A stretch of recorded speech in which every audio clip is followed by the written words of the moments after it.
Hi friends, ఈరోజు వీడియోలో మనము ఈ హ్యాండ్ మోడల్ అనేది ఎలా కట్ చేసి స్టిచ్ చేసుకోవాలో చూద్దాము. అయితే మనం బ్యాక్ పార్ట్కి పెట్టుకున్న మోడల్ని బట్టి ఇలా హ్యాండ్కి కూడా దానికి తగ్గట్టు పెట్టుకున్నామంటే లుక్ చాలా బాగుంటుంది. హ్యాండ్ మోడల్ కోసం అయితే ఫస్ట్ ఇలాగా 4 లేయర్స్ కింద ఫోల్డింగ్ అయితే చేసుకోండి. చూస్తున్నారు కదా, ఇలా 4 లేయర్స్ ఉండాలి. ఫోల్డింగ్ అనేది మన వైపుకు ఉండాలి. 2 హ్యాండ్స్ ఇందులోనే వచ్చేస్తాయండి. ఇప్పుడు వచ్చేసి మనము వీళ్ళ హ్యాండ్ పొడవు వచ్చేసి 9.5 ఉంది. దానికి 1 ఇంచ్ కలుపుకొని 10.5 దగ్గర ఇలా మార్క్ చేసుకోండి. అదే 10.5 కొంచెం దూరంలో కూడా మార్క్ చేసుకోండి. క్రాస్ అనేది వెళ్ళకుండా ఉంటుంది దీనివల్ల. ఇప్పుడు ఈ లైన్ డ్రా చేసుకున్నాం కదా, ఇది ఎల్బో హ్యాండే కాబట్టి మనము హ్యాండ్ డౌన్ అనేది ఇలా 3.5 పెట్టుకుంటే సరిపోతుంది. ఎవరికైనా సరే ఎల్బో హ్యాండ్కి 3.5 చాలా కరెక్ట్గా ఉంటుందండి. అలానే ఇప్పుడు బ్యాక్ పార్ట్ని బట్టి మనము చంక రౌండ్ అనేది ఇలా చెక్ చేసుకోవాలి. పైన ఖర్చుకు వదిలేసుకోండి 1/2 ఇంచ్ అనేది. అక్కడి నుంచి ఇలా చెక్ చేసుకోవాలి. కరెక్ట్గా ఇక్కడికి మార్కింగ్ అనేది ఎక్కడికి వచ్చిందో అక్కడ చూసుకోవాలి. 7.5 వచ్చింది కదా, ఇలా మనము బ్యాక్ పార్ట్ని బట్టి చంక రౌండ్ తీసుకున్నాము అంటే జాయిన్ చేసేటప్పుడు ఎక్కువ తక్కువ రాకుండా పర్ఫెక్ట్గా సరిపోతుందండి. చూస్తున్నారు కదా, అదే 7.5 ఇక్కడ మార్క్ చేస్తున్నాను. మీరు బాడీ కొలతలతో అయినా కూడా సేమ్ ఇలానే మార్క్ చేసుకోవాలి చంక రౌండ్ అనేది. ఇప్పుడు హ్యాండ్ లూజ్ వచ్చేసి ఇక్కడ 5.5, అలానే 2 ఇంచెస్ ఖర్చుకు పెడుతున్నాను. పైన కూడా ఎక్స్ట్రా 2 ఇంచెస్ ఖర్చుకు పెట్టుకోండి. ఇప్పుడు ఈ 2 మార్కింగ్స్ని ఇలా స్కేల్తో డ్రా చేసేసుకోండి. అలానే కరువు తీయడం కోసం అయితే పైన ఇక్కడ 2 ఇంచెస్కి ఒక మార్కింగ్ చేసుకోండి. ఈ 2 ఇంచెస్ని అలానే ఈ చివర ఇలా నేను స్కేల్ పెట్టినట్టు పెట్టి ఇలాగా డ్రా చేసుకోవాలి. మనం కరువు తీయడానికి ఈజీగా ఉంటుందండి ఈ ప్రాసెస్ అనేది. అలానే ఇక్కడ 1 ఇంచ్కి ఒక మార్కింగ్ చేసుకోండి. ఇప్పుడు ఈ 2 ఇంచెస్ దగ్గర నుంచి ఇక్కడికి మిడిల్ మార్కింగ్ అనేది ఇలా టేప్తో ఇలా ఫోల్డ్ చేశారంటే కరెక్ట్గా వస్తుంది. మనం స్కేల్తో అయినా పెట్టుకోవచ్చు, ఆర్మ్ స్కేల్తో, లేదా హ్యాండ్తో అయినా నేను చూపిస్తున్నట్టు ఇలాగ రౌండ్ అనేది మార్క్ చేసుకోవాలి. మిడిల్ వరకు మార్క్ చేసిన పాయింట్ వరకు మాత్రమే. ఇప్పుడు ఇక్కడ నుంచి ఇలాగా స్లోగా కొంచెం లోపలికి అనేది పావించి డౌన్ చేసుకోండి. ఇందులోకి ఇలా కలిపేసుకోవాలి. చాలా కరెక్ట్గా వస్తుందండి ఇలాగా కట్ చేసి స్టిచ్ చేశారంటే. ఇప్పుడు ఎలా అయితే మార్క్ చేసుకున్నామో సేమ్ అలా కట్ చేసేసుకోండి. ఇప్పుడు మనము ఇక్కడ ఒక టక్ ఇచ్చుకోవాలి, అలానే పైన ఒక టక్ ఇచ్చుకోండి. ఇప్పుడు ఓపెన్ చేసి మనము 2 హ్యాండ్స్కి ఇలాగా లోత్ అనేది తీసుకుంటాము. ఇక్కడ 1 ఇంచ్కి మార్క్ చేసాం కదా, అక్కడి నుంచి ఇక్కడికి ఇలాగా మళ్ళీ మిడిల్ పాయింట్ అనేది మార్క్ చేసుకోవాలి. ఇక్కడ మనం 3/4 ఇంచ్ అనేది లోతు తీసుకున్నామంటే పర్ఫెక్ట్గా సరిపోతుంది. నేను ఎలా అయితే చూపిస్తున్నానో అలాగా 1 ఇంచ్లో కలిపేసుకోండి కర్వ్ అనేది. మీరు ఇది డ్రా చేసి కొద్దీ మీకు అలవాటు అయిపోతుందండి లోతు తీయడం అనేది. ఇలా హ్యాండ్ తోటే నీట్గా ఇలాగా కర్వ్ అనేది తీసేసుకోవడమే. ఇప్పుడు దీన్ని కట్ చేసేసుకోండి. ఇక్కడ కట్ పెట్టుకున్నాము అంటే మనకి ఫ్రంట్ పార్ట్ అనేది తెలుస్తుంది. అలానే ఇప్పుడు లైనింగ్ వచ్చేసి 4 లేయర్స్ మీద ఉంది కదా, బార్డర్ వైపు ఇలా పెట్టుకుని ఇలా కట్ చేసేసుకోండి మెయిన్ పీస్ కూడా. ఇప్పుడు ఎలా స్టిచ్ చేయాలి అనేది కూడా చూపిస్తాను. ఫస్ట్ లైనింగ్ పైన మార్క్ చేసుకోండి. ఇక్కడ నేను పైకి ఎంత లెంత్ కావాలి అనేది మార్క్ చేస్తున్నాను. మనం 3.5 పెట్టుకోవచ్చు, 4 పెట్టుకోవచ్చు. నేను 3 పెట్టాను. అలానే పైనుంచి కూడా 3 ఇంచెస్ దగ్గర ఒక మార్కింగ్ అనేది చేసుకున్నాను. మనం వీళ్ళు పెట్టమనే దాన్ని బట్టి పెట్టాలండి హోల్ అనేది. చూస్తున్నారు కదా, ఇక్కడ నుంచి ఇక్కడికి ఎంత వచ్చిందో దానికి హాఫ్ అనేది ఇలా చేసుకోండి. ఇక్కడి నుంచి మనము 1.5, నేనైతే ఇక్కడ 1.5 పెడుతున్నాను. మీకు ఇంకా తక్కువ కావాలంటే 1 ఇంచ్ కూడా పెట్టుకోవచ్చు.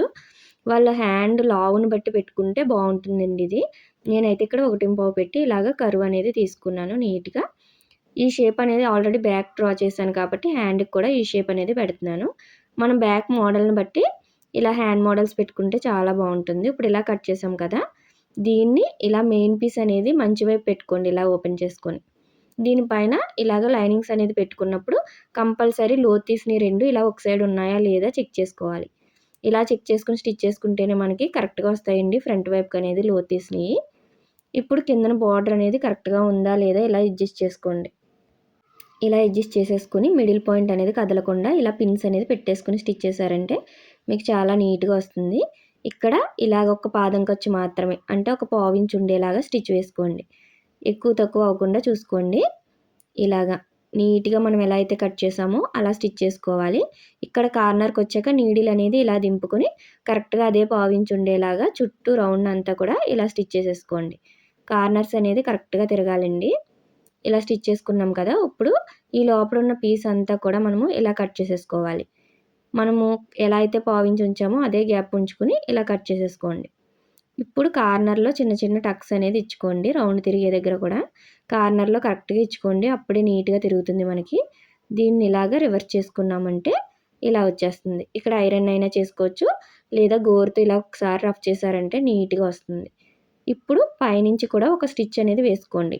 మీరు ఇలాగ చివర వేసుకున్నారంటే నీట్‌గా ఉంటుంది. ఈ స్టిచ్ వేసేటప్పుడు లైనింగ్ అనేది బయటికి రాకుండా ఇలా అడ్జస్ట్ చేసుకుంటూ అప్పుడు పైనుంచి స్టిచ్ వేసుకోండి. చూస్తున్నారు కదా! ఇలాగ చివరనే పడాలి. ఇక్కడ నీడిల్ అనేది కిందకి దింపుకొని అప్పుడు మళ్ళీ స్టిచ్ వేసుకుంటే కార్నర్ అనేది చాలా నీట్‌గా వస్తుందండి ఫినిషింగ్. మనకిది సిల్క్ క్లాత్ కదా జారిపోతుంది. లైనింగ్ అనేది బయట కనిపించకుండా అడ్జస్ట్ చేసుకుంటూ కుట్టుకోవాలి. ఇలాగా ఇక్కడ వరకు వచ్చేసాక రఫ్ ఇచ్చేసుకోండి. మనం ఎక్కడైతే స్టార్ట్ చేసామో అక్కడ. చూసారు కదా! ఇంతే. ఇలా ఉంచుకున్నా బానే ఉంటుంది. లేదు మనము మిడిల్‌లో బౌ పెట్టమన్నారండి. అలా అయినా పెట్టుకోవచ్చు. ఇప్పుడు చుట్టూ నేను లైనింగ్ అనేది జాయిన్ చేసి ఎక్స్ట్రా పీస్ అనేది కట్ చేసేసుకున్నాను. బౌ ఎలా స్టిచ్ చేయాలి అనేది కూడా చూపిస్తాను. చూస్తున్నారు కదా! ఇటు 4 ఇంచెస్ తీసుకున్నాను లైనింగ్ అనేది. అలానే ఇటు 5 ½ ఇది మన ఆప్షన్ అండి. చిన్నగా కావాలంటే చిన్నగా లేదా పెద్దగా తీసుకోవచ్చు. దీన్ని ఇలా మెయిన్ పీస్ పై వైపున పెట్టుకోండి. మంచి వైపు అనేది పైకి ఉండేలా చూసుకొని దానిపైన లైనింగ్ పెట్టుకొని ఇలా స్టిచ్ వేసుకోండి. 3 వైపులా స్టిచ్ వేసుకోవాలి. పాదం ఖర్చు ఉండేలా చూసుకోండి. ఎక్స్ట్రా పీస్ అంతా కూడా కట్ చేసేసుకోండి. అలాగే కార్నర్స్ అనేది చిన్నగా టక్ ఇచ్చుకున్నాము అంటే రౌండ్ అనేది బాగా తిరుగుతుంది. ఇప్పుడు ఇలా రివర్స్ చేసుకోండి. చూస్తున్నారు కదా! ఇలా రివర్స్ చేసుకొని కార్నర్స్ అనేది కరెక్ట్‌గా వచ్చినాయా లేదా ఇలాగ మనం కత్తెరతో అయినా అన్నామంటే కరెక్ట్‌గా వస్తుంది. ఇప్పుడు ఈ కార్నర్‌లో ఉన్న ఎక్స్ట్రా పీస్ కూడా కట్ చేసుకొని మనం ఇలా లోపలికి ఫోల్డ్ చేసుకోవాలి. ఇలా ఫోల్డ్ చేసుకొని పైనుంచి ఒక కుట్టు అనేది వేసేసుకోండి. ఇలా చివరి కుట్టు పడాలి. చూస్తున్నారు కదా! ఇలా రెడీ అయింది కదా! ఇప్పుడు మనము ఇది ఇలా వచ్చింది కదా 5 ఇంచెస్ ఇటు సైడ్‌కి అనేది ఫ్రిల్స్ పెట్టుకుంటాం. దానికోసం ఇలా మిడిల్‌కి మార్క్ చేసుకొని ఇలా మిడిల్ మార్కింగ్ చేసుకోండి. ఇప్పుడు ఫ్రిల్స్ పెట్టుకున్నాము అంటే మనకి మిడిల్‌కి కరెక్ట్‌గా వస్తాయండి. నేను ఎలా అయితే చూపిస్తున్నానో అలా చిన్న చిన్నగా ఇలా ఫ్రిల్స్ పెట్టుకోండి. ఇలాగా కరెక్ట్‌గా పైకి రావాలి. చిన్న చిన్నగా రావాలి. ఇప్పుడు మిడిల్ మార్క్ చేసాం కదా! అక్కడ ఇలా రఫ్ ఇచ్చేసుకోండి. చాలా ఈజీగా ఉంటుందండి హ్యాండ్ మోడల్ అనేది. ఇలా రెడీ అయింది కదా! ఇప్పుడు దీనికి కరెక్ట్‌గా ఉంది లేదు అనేది ఇలా అడ్జస్ట్ చేసి చూసుకోవాలి ఫస్టే. ఇక్కడ మనం కరెక్ట్‌గా ఎక్కడైతే అడ్జస్ట్ అవుతుందో అక్కడ కదలకుండా పిన్స్ పెట్టేసుకోండి. మిడిల్‌కి వచ్చేలాగా చూసుకోండి. అలానే ఫ్రిల్స్ కింద రావాలి బౌ అనేది. అప్పుడే బాగుంటుంది మనకి. ఇప్పుడు పైనుంచి స్టిచ్ వేసుకోవాలి. చివర ఇందాక ఎక్కడైతే కుట్టు వేసుకున్నామో అక్కడే కుట్టు పడేలాగా చూసుకోండి. మనకి ఎక్కువ స్టిచెస్ అనేది కనిపించకుండా నీట్‌గా ఉంటుంది. చూస్తున్నారు కదా! మొత్తం రౌండ్ అంతా కూడా ఇలా స్టిచ్ వేసేసుకోండి. ఇలా బౌ అయినా పెట్టుకోవచ్చు మనం మిడిల్‌లో లేదా ఏమైనా తాళ్ళు అలాంటివి కూడా పెట్టుకోవచ్చండి. చాలా బాగుంటుంది. చూసారా?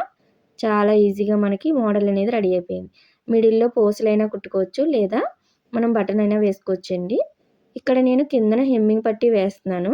దీనికోసం అయితే 1 వెడల్పు ఉండేలాగా ఇలా స్ట్రైట్ పీస్ తీసుకొని ఒకవైపు అయితే ఇలా కుట్టుకోవాలి పైకి పావించ్ అనేది. ఈ కుట్టు అనేది పైకి ఉండాలండి. ఇలా పెట్టేసుకొని పైనుంచి పాదం ఖర్చు ఉండేలాగా చివరి వరకు స్టిచ్ వేసేసుకోండి.